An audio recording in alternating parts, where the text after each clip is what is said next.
grew up in Brooklyn, great neighborhood, great area. I grew up where everyone knew everyone else, and it's different. I was able to go out early in the day, play all day, come home for dinner, and there wasn't that feeling of danger. Even though you would think Brooklyn was like that, but there was no sense of that. My mom and dad both worked, hardworking people, and a sense of family. I mean, no matter where we were, at 6 o'clock, the whole family, no matter what, was home for dinner.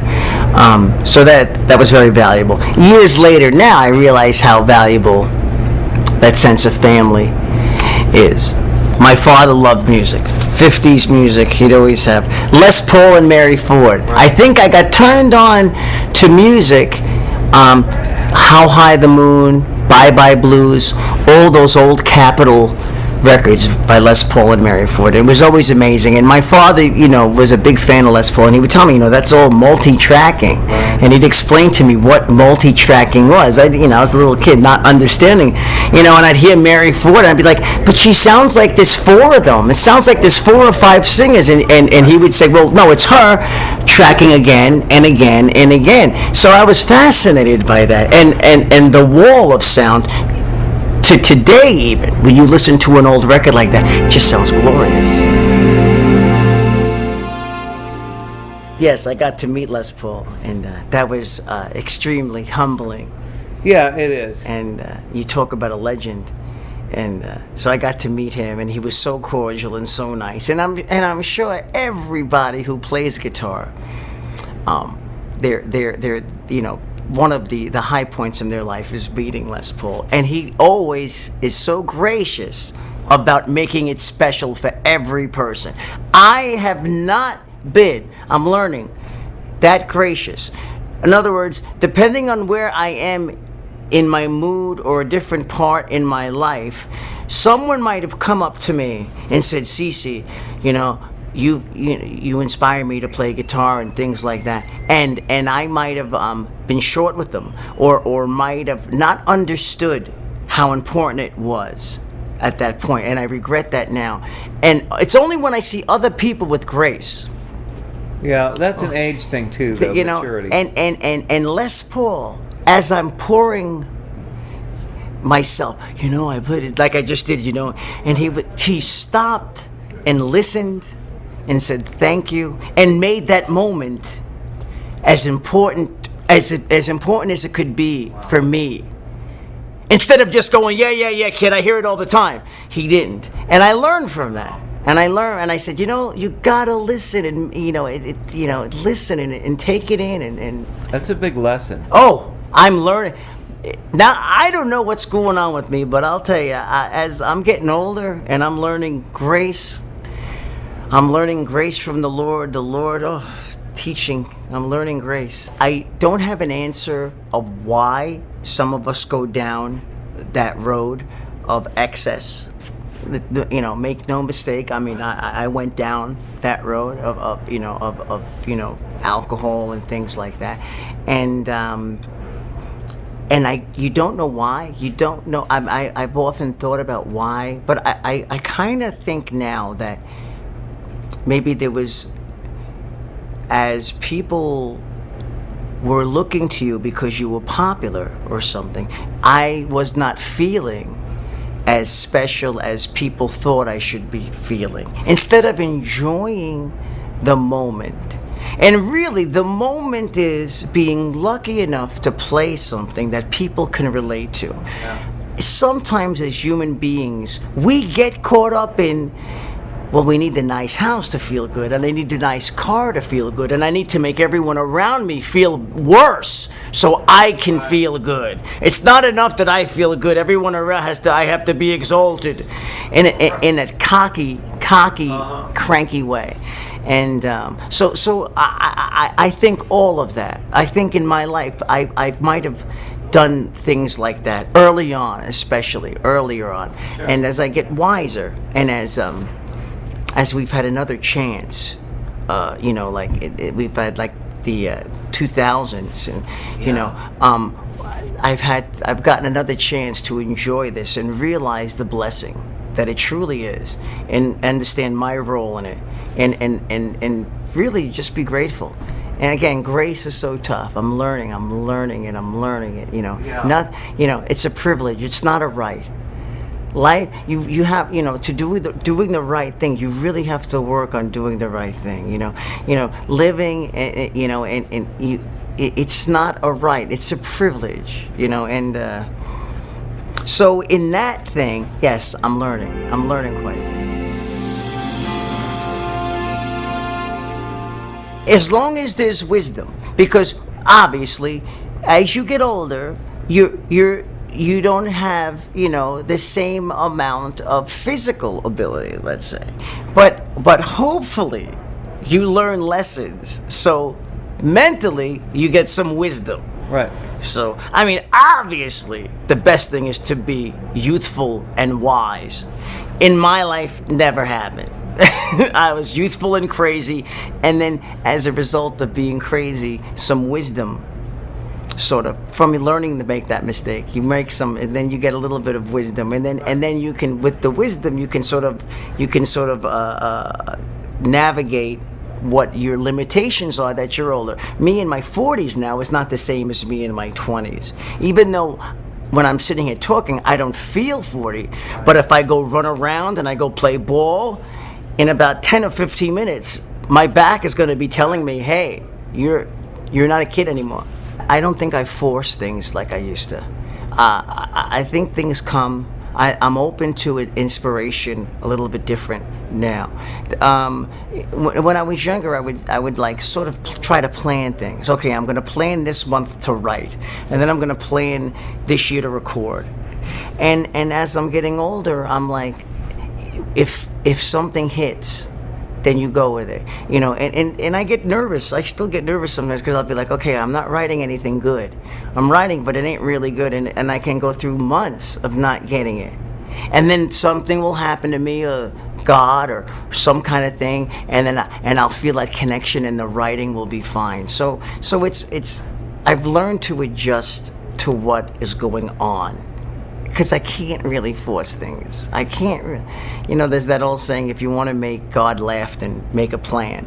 This is the one thing that I've realized, the one thing, and it's humbling, and this is where God's grace, and this is where humility comes in, is the truth is you have to realize that it's God-given, and the antenna is up, and we are just receptacles to get it. The problem is when we think it's us, I got chills. It's when we think it's us really creating it that we want to be compensated. That's it. That just hit me. That's when we want the cars and the girls and the houses, because we're creating it. We need to be compensated, and then that's where you get into trouble. But when it's the grace of God, and all the grace goes back to our Creator, that's when you realize, no, it's a blessing. Done. It's not you. You're a conduit to something big.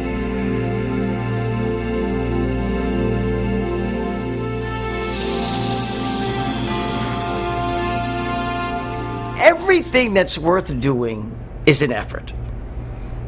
Sometimes it's worth the effort.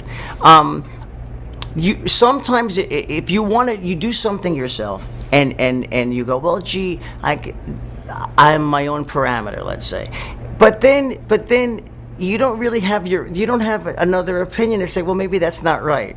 Sometimes that maybe that's not right is just what it needs. Right. So I have to make sure that I don't fear that, and that's why I don't collaborate.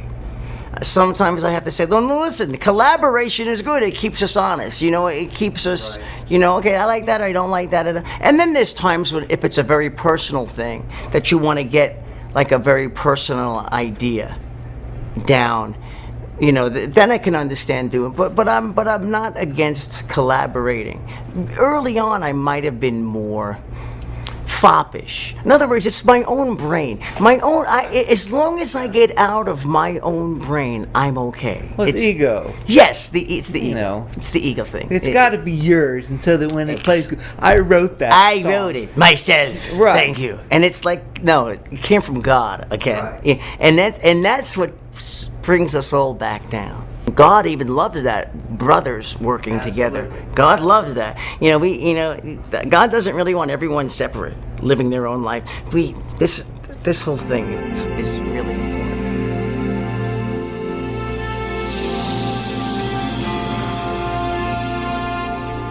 My life wasn't going good. I was not fulfilled. I was just tripping over the same rock again and again, expecting something different, and I was not getting it. I was not getting a sense of goodness, or what I should be doing more, or a sense of giving back, things like that, and it was honestly, it was a sense of not being happy. I had this sense of not pleasing God, in a way, and so I just started to pray more, and I started to, the Bible is this great book that because it's so big and so magical, we were scared to dive into it, and I used to go on my rants back when I was younger about, there's an owner's manual for a toaster, but you don't get an owner's manual for your son, or an owner's manual for your own life. And then years later, I realized, well, no, there is an owner's manual. That Bible, if you care to open it up, which I do. And the funniest thing is, when I read the Bible now, if I read Proverbs, I'm like, oh boy, if only I would have read that before I got into this is talking about my problem. If only I would have read that then. So there's a certain comfort. There's a certain comfort of taking myself out of the equation and trying to please God. There's a certain. Now listen, I'm still a sinner. I'm still mortal. But at least I'm working on it. Do I slip up? Yeah. Am I cranky? I do. But when I do something angry, the Lord now doesn't let me stay with it. The Lord goes, okay, go apologize, or go fix that, or do something, because this is not helping. So I'm trying to get better every day.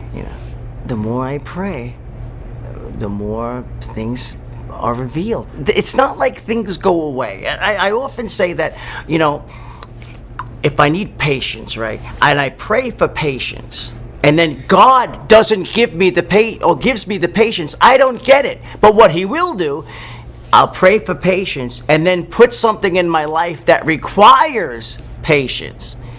Yeah. And that's how I work into getting patience. You work on it. There's one scripture, and it always reoccurs, because I'm always analyzing and always thinking, and it's just garbage in my head.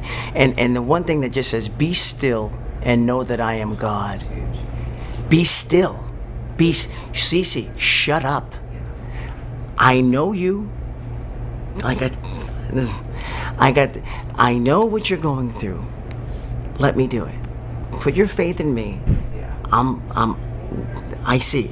Heavy stuff.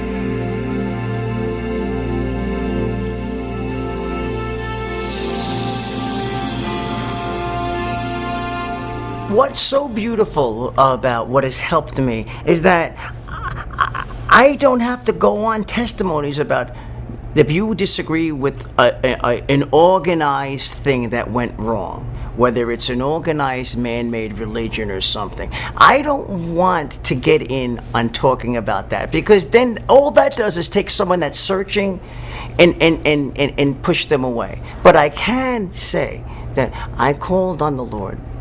The cars didn't do it. The houses didn't do it. You trying to make others feel less than me didn't do it. Me trying to inflate my own self didn't do it. The Lord, in His grace, the Lord's grace in not bullying me and looking at His grace is what makes me change. I don't know anything that works like that. If I have a boss and he yells at me and belittles me and da-da-da-da, now he's in a state of authority and I'm a state who's listening, yet I don't feel like I want to be like him.